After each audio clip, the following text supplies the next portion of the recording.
Assalamualaikum warahmatullah. Teman-teman yang dirahmati Allah Subhanahu wa taala, musibah apa yang paling fatal dan paling menyakitkan dalam hidup kita coba? Ini ada dapat beberapa share ya. Kata sebagian teman-teman, musibah yang paling luar biasa itu dan susah banget buat ngerelain, ditinggal pas lagi sayang-sayangnya.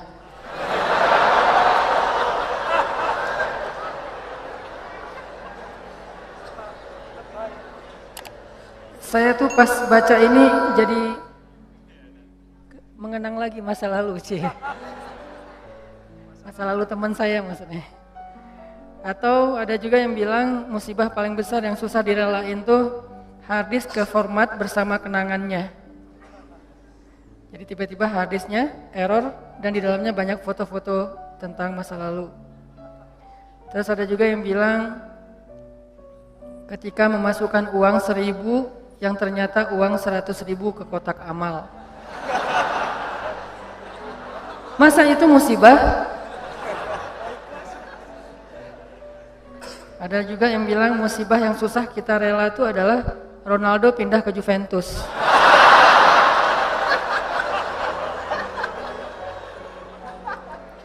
Buat saya musibah hari ini adalah Belgia kalah sama Prancis.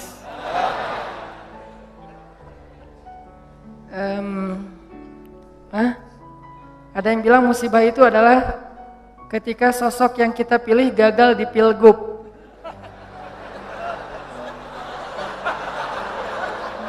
Ini yang ngomong bukan saya ya.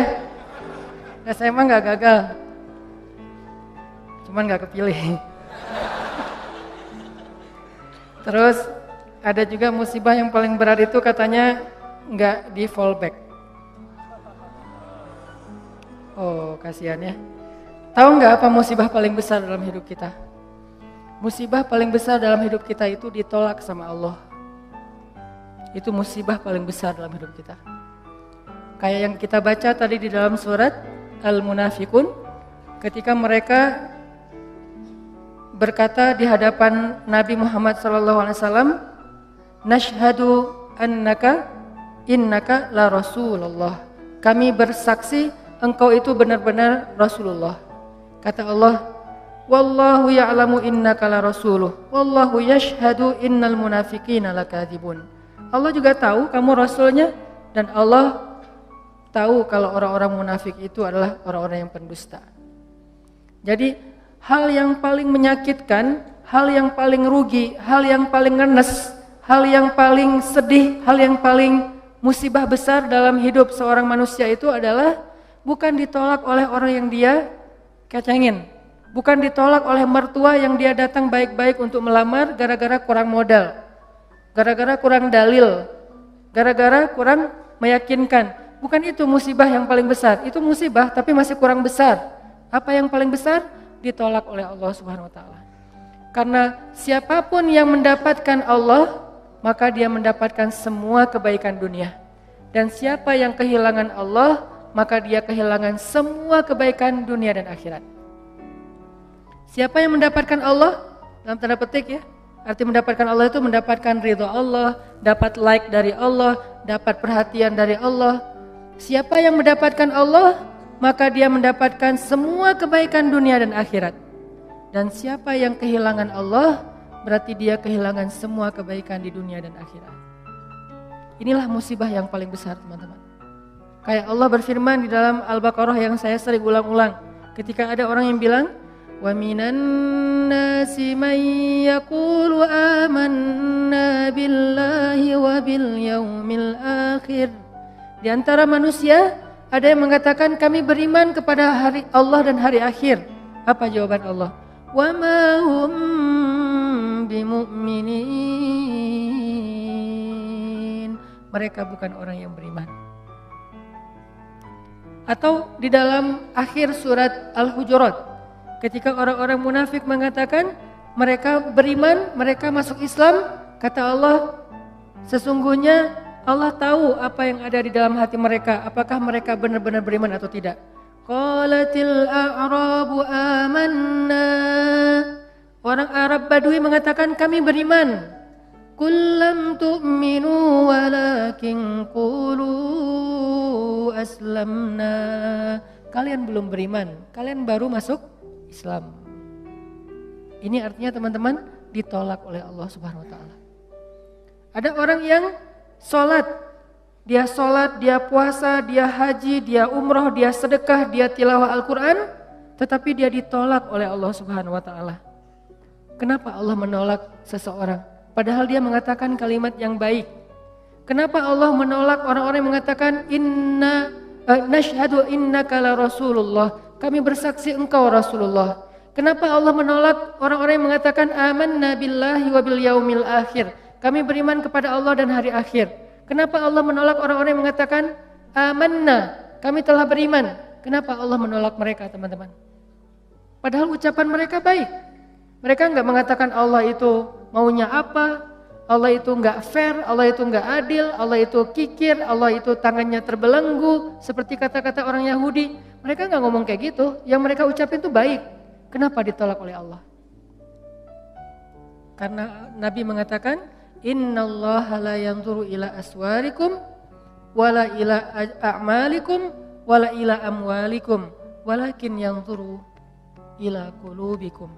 Allah enggak melihat penampilan kalian, Allah enggak melihat harta kalian, Allah enggak melihat perbuatan kalian. Yang pertama Allah lihat itu adalah qulubikum, niat kalian. Maksud qulub di sini niat. Karena banyak yang salah paham juga teman-teman. Ada yang mengatakan, udahlah gak usah terlalu fanatik, yang penting kan hati. Allah kan ngelihat hati. Maksud ngelihat hati ini bukan ngelihat organ yang bernama jantung. Yang maksud ngelihat hati ini bukan ngelihat apa yang kita rasain, bahagia, gak bahagia, bukan. Maksud walakin yanzur ila qulubikum ay yanzur ila niyatikum. Maksud melihat kepada hati itu adalah Allah melihat ke dalam niat kalian. Apakah kalian mengatakan itu dengan jujur bahwa kalian benar-benar beriman, atau itu hanya basa-basi? Apakah kalian mengatakan itu dengan jujur karena benar-benar yakin berserah diri kepada Allah, atau itu hanya modus supaya ditolong oleh Allah, kemudian besok kalian akan meninggalkan Allah setelah mendapatkan kebaikan itu? Allah Maha tahu. Sehingga Allah mengatakan di surat Al-Mulk, wa asirru qaulakum aw ijharu bih innahu alimun bidzatis sudur.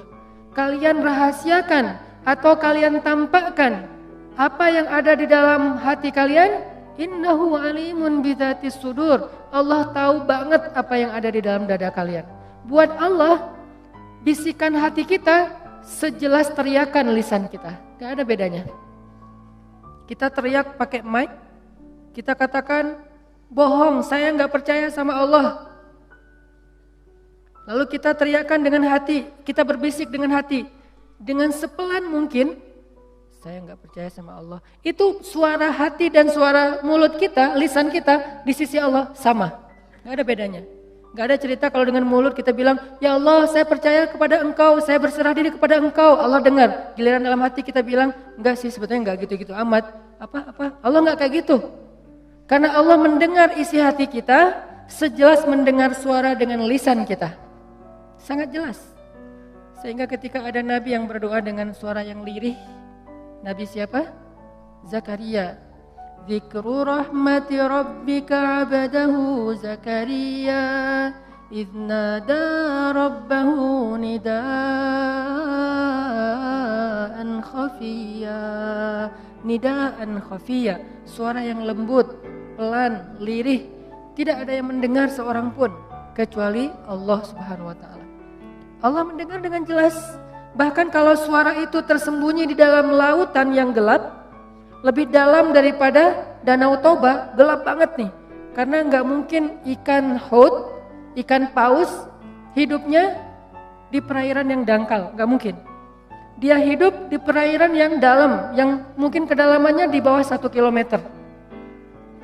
Bahkan kalau seseorang kemudian ditelan ikan haut, ikan paus, lalu ikan paus itu membawanya ke dalam lautan, di dalam samudra, Tiba-tiba orang yang di dalam perut ikan itu bersuara, Subhanaka inni kuntu minaz zalimin. Subhanaka inni kuntu minaz zalimin. Pelan sekali suara itu terdengar dengan jelas di arasy Allah Subhanahu wa taala.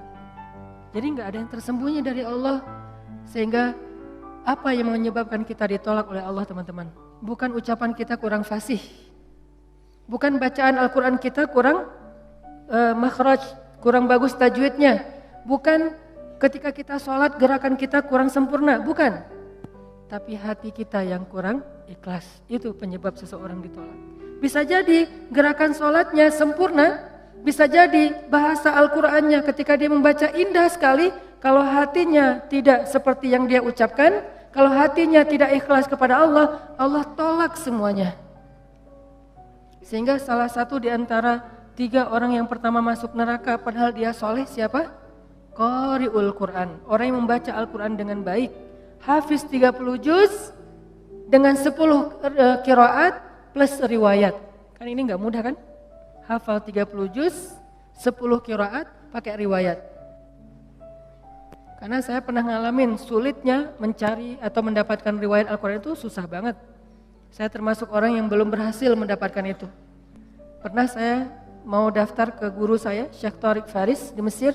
Syekh, saya pengen ngambil riwayat Al-Quran.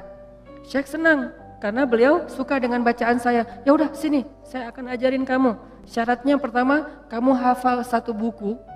Saya dikasih 1 buku, tebalnya 500 halaman. Isinya adalah syair. Kurang lebih 500 halaman, isinya syair. Dan syair itu berbunyi tentang cara baca Al-Quran. Huruf ini ketemu huruf ini, dibaca begini. Ayat ini wakafnya di sini, Nabi dulu wakafnya di sini, ini bacanya dengan riwayat ini begini, riwayat itu begitu dan seterusnya. Tapi bentuknya syair, bahasa Arabnya matan. Syair 500 halaman kurang lebih disuruh hafal. Dikasih.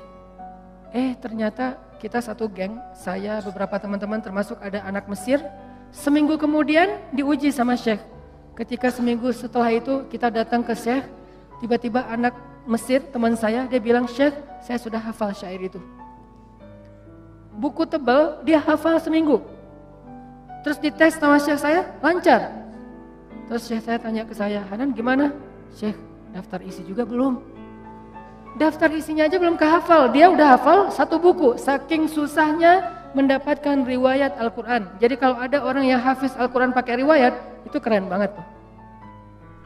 Tapi sekeren itu, sedahsyat itu, sesulit itu dia memperoleh 1 riwayat Al-Quran, kalau nggak ikhlas, habis semuanya.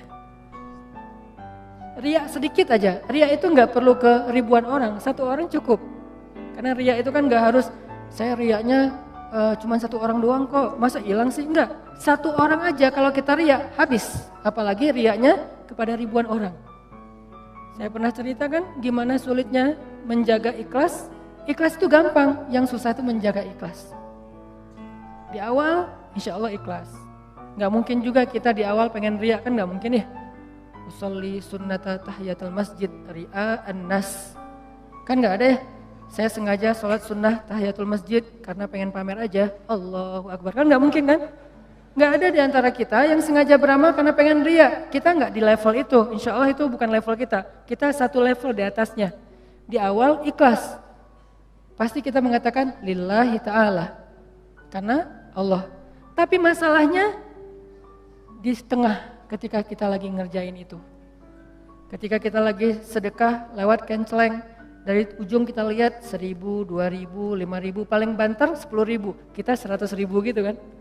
Pas ngeluarin, asa nggak rela ya 100.000 tapi nggak ada yang lihat. Akhirnya kita sok ikhlas. Bukan ikhlas, so ikhlas, ditutup di depan biar gak kelihatan, tapi di belakang orang pada ngelihat. 100.000. Terus nggak dimasukin semuanya, harus ada sisanya, terutama yang bagian angka. Geser aja ke sebelah, biar dilihat, 100.000. Pura-pura ikhlas. Ini namanya meriakkan keikhlasan. Meriakkan keikhlasan. Jadi gak gampang teman-teman untuk ikhlas. Makanya untuk menjaga keikhlasan. Makanya kita berlindung kepada Allah. Ya Allah, jangan tolak saya gara-gara saya tidak mampu menjaga ikhlas. Saya beristighfar minta ampun kepadamu ya Allah kalau saya pernah riya. Karena kalau ditolak sama Allah, udah kita nggak dapat kebaikan apa-apa. Di dunia maupun di akhirat. Kalau Allah menerima kita, maka kita diberikan kebaikan dunia dan akhirat. Wa innama likulli imri'in ma nawa. Semua orang mendapatkan sesuai dengan apa yang ada di dalam hatinya, niatnya, apa yang dia niatkan. Faman kanat hijratuhu ilallahi wa rasulih, fa hijratuhu ilallahi wa rasulih. Kalau Allah menerima kita, kita minta apa aja Allah kasih. Tapi kalau Allah menolak kita, kita mau jungkir balik di Raudhah malam Jumat, bulan Ramadan, pas lagi Lailatul Qadar, gak akan diterima oleh Allah. Kenapa? Udah ditolak. Makanya musibah paling besar itu teman-teman ditolak oleh Allah. Dan Allah menolak kita bukan karena melihat perbuatan kita yang kurang sempurna, amal soleh kita yang tidak terlalu ideal, tapi karena Allah melihat hati kita yang cacat. Cacatnya itu bukan amalannya, tetapi perasaannya, hatinya, niatnya.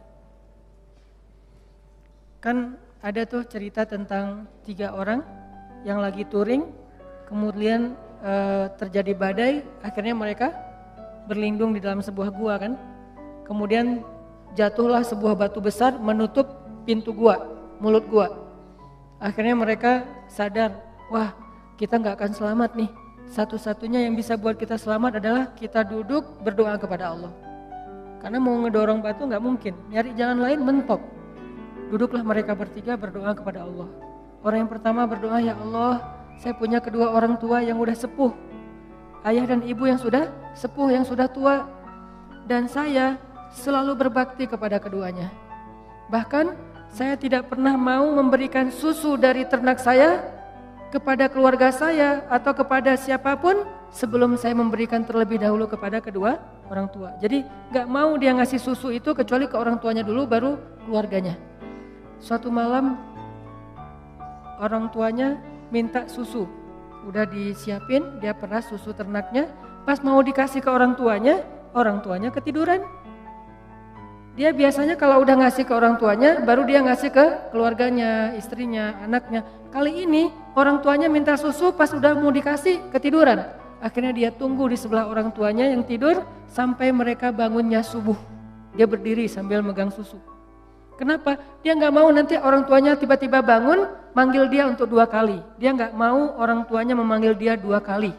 Dia hanya dia pengen sekali manggil udah ada. Sehingga kalau misalnya nanti orang tuanya bangun, dia langsung memberikan susu. Dia tungguin megang susu sampai subuh. Kebayang nggak dari habis Isya, megang susu berdiri sampai subuh demi ingin menyenangkan hati kedua orang tuanya. Dan resikonya apa? Resikonya pegel. Resiko yang lain apa? Resiko yang lain dia tidak tidur semalaman.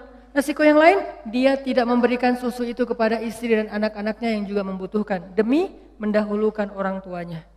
Lalu dia mengatakan, ya Allah, kalau engkau ridho, engkau menerima kebaikan saya itu, birrul walidain, amal soleh saya itu, karena dia tidak mengharapkan apa-apa kecuali Allah, maka selamatkanlah kami ya Allah.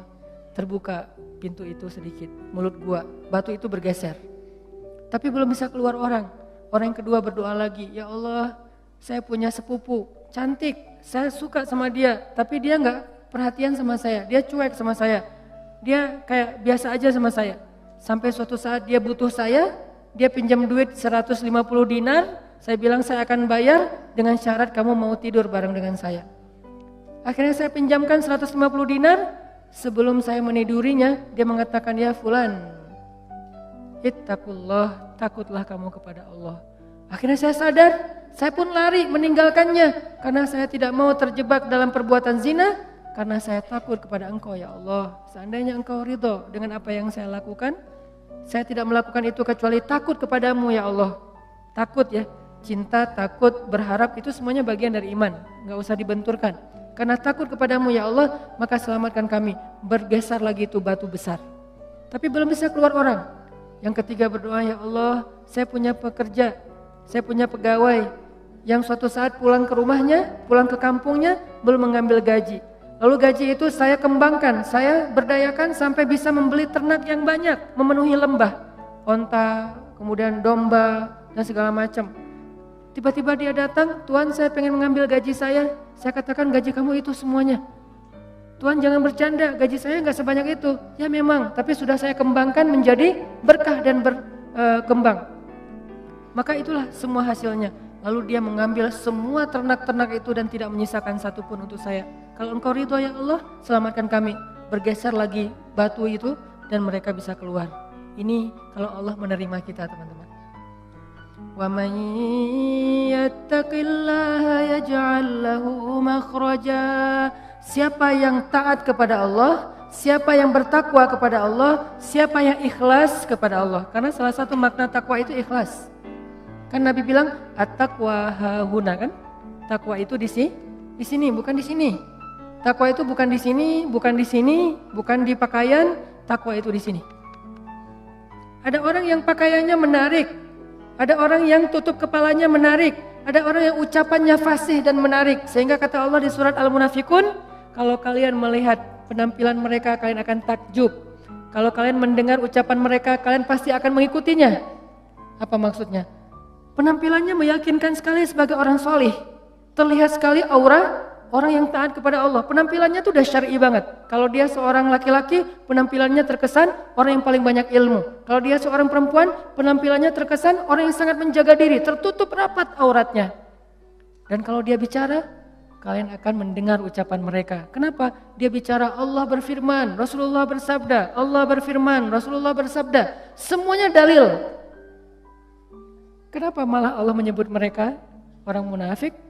Karena apa yang mereka tampilkan, apa yang mereka ucapkan tidak sesuai dengan apa yang mereka niatkan di dalam hati.